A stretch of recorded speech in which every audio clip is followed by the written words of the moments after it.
Pengklonan merupakan proses reproduksi aseksual yang biasa terjadi di alam dan dialami oleh banyak bakteri, serangga, atau tumbuhan.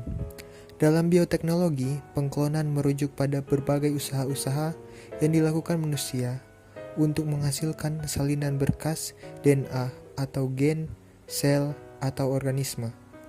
Arti lain dari pengklonan digunakan pula di luar ilmu-ilmu hayati. Kata ini berasal dari kata clone dalam bahasa Inggris yang pertama kali digunakan oleh Herbert J. Weber dan juga diserap dari kata bahasa Yunani klon yang bermakna cabang atau ranting. Merujuk pada penggunaan pertama dalam bidang hortikultura sebagai bahan tanam dalam perbanyak vegetatif.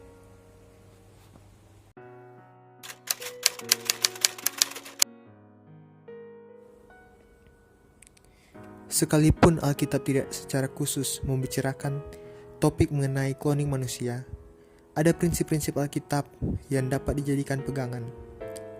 Cloning membutuhkan sel-sel DNA dan embrio untuk bisa terjadi. Pertama-tama, DNA dikeluarkan dari inti sel makhluk itu. Materi itu yang mengandung kode informasi genetik. Kemudian ditempatkan di dalam inti sel embrio. DNA dari sel yang menerima informasi genetik yang baru harus disingkirkan supaya bisa menerima DNA baru. Kalau sel menerima DNA baru, maka embrio duplikat akan terbentuk. Namun, sel embrio bisa saja menolak DNA baru dan kemudian mati.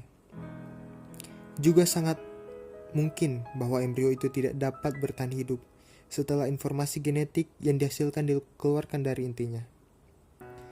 Dalam banyak kasus, ketika cloning diupayakan, beberapa embrio digunakan sekaligus untuk meningkatkan peluang keberhasilan penanaman materi genetik yang baru. Sekalipun mungkin saja untuk makhluk duplikat diciptakan dengan cara semacam ini, misalnya domba Dolly, kemungkinan keberhasilan menduplikasikan suatu makhluk hidup tanpa variasi dan komplikasi amat sangat kecil peluangnya. Pandangan gereja mengenai proses cloning manusia dapat ditelaah dalam terang beberapa prinsip Alkitab. Yang pertama, umat manusia diciptakan dalam rupa Allah dan karena itu bersifat unik. Kejadian 1 ayat 26-27 menegaskan bahwa manusia diciptakan dalam rupa dan gambar Allah. Karena itu bersifat unik dibandingkan ciptaan-ciptaan lainnya. Jelas bahwa itu adalah sesuatu yang perlu dihargai dan tidak diperlakukan seperti komoditas yang dijual atau diperdagangkan. Sebagian orang mempromosikan cloning manusia dengan tujuan menciptakan organ pengganti bagi orang-orang yang membutuhkan pencangkokan namun tidak dapat menemukan donor yang cocok. Pemikirannya dengan mengambil DNA sendiri dan menciptakan organ duplikat yang terdiri dari DNA itu akan mengurangi kemungkinan penolakan terhadap organ itu. Walaupun pemikiran ini bisa saja benar, tindakan seperti ini amat merendahkan kehidupan manusia. Proses cloning menuntut penggunaan embrio manusia.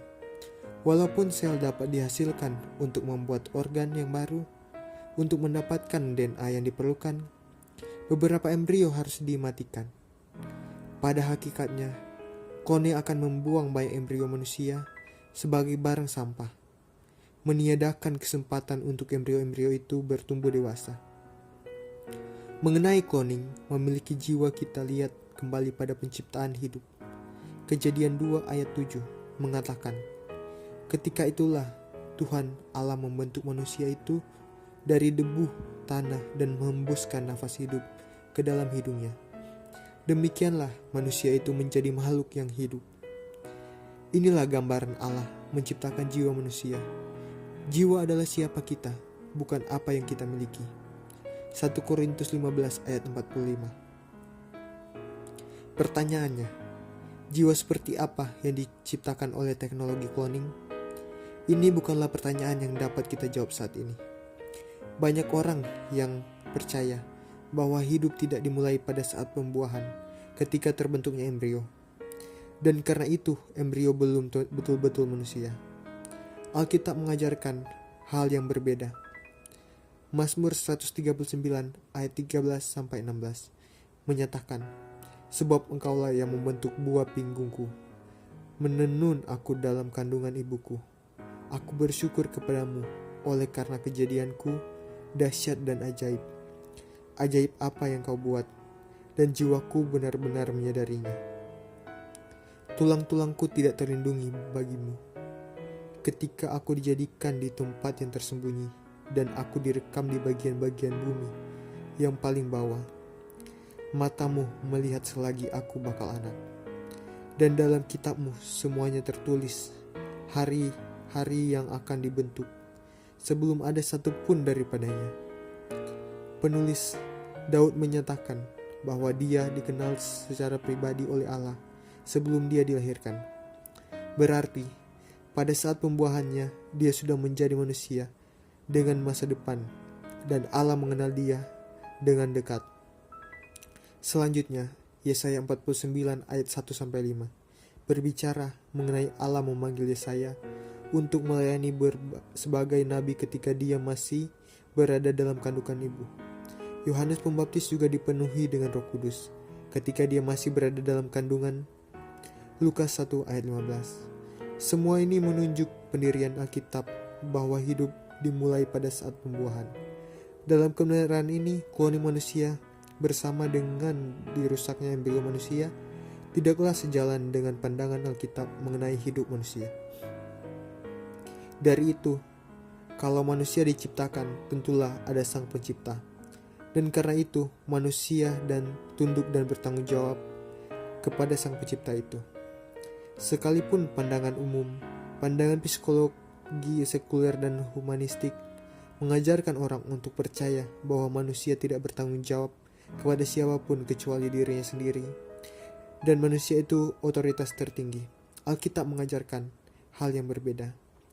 Alkitab mengajarkan bahwa Allah menciptakan manusia dan memberi manusia tanggung jawab atas bumi ini. Kejadian 1 ayat 28-29 dan Kejadian 9 ayat 1-2. Dengan tanggung jawab ini ada pertanggungjawaban kepada Allah. Manusia bukan penguasa tertinggi atas dirinya, dan karena itu dia tidak dalam posisi membuat keputusan sendiri mengenai nilai hidup manusia. Ilmu pengetahuan juga bukan otoritas yang menentukan etis tindakan kloning manusia, aborsi, atau eutanasia. Menurut Alkitab, Allah itu satu-satunya yang memiliki hak kedaulatan mutlak atas hidup manusia. Berusaha mengontrol hal-hal yang seperti ini sama juga dengan usaha menempatkan diri pada posisi Allah. Jelas manusia tidak boleh melakukan hal demikian. Kalau kita melihat manusia semata-mata sebagai salah satu ciptaan dan bukan sebagai ciptaan yang unik, walau manusia itu memang menciptakan yang unik, maka tidak sulit untuk melihat manusia tidak lebih dari peralatan yang perlu dirawat dan diperbaiki. Namun kita bukanlah sekedar kumpulan molekul dan unsur-unsur kimia. Alkitab dengan jelas mengajarkan bahwa Allah menciptakan setiap manusia dan memiliki rencana khusus terhadap setiap manusia. Apalagi dia menginginkan hubungan pribadi dengan setiap manusia melalui anaknya Yesus Kristus. Sekalipun ada aspek-aspek kloning manusia yang mungkin bermanfaat, umat manusia tidak punya kontrol terhadap arah perkembangan kloning tersebut. Keliru atau beranggapan bahwa niat baik bisa mengontrol penggunaan kloning secara bertanggung jawab, manusia dalam posisi menjalankan tanggung jawab atau memberi penilaian mengenai apa yang harus dilakukan untuk mengatur kloning manusia.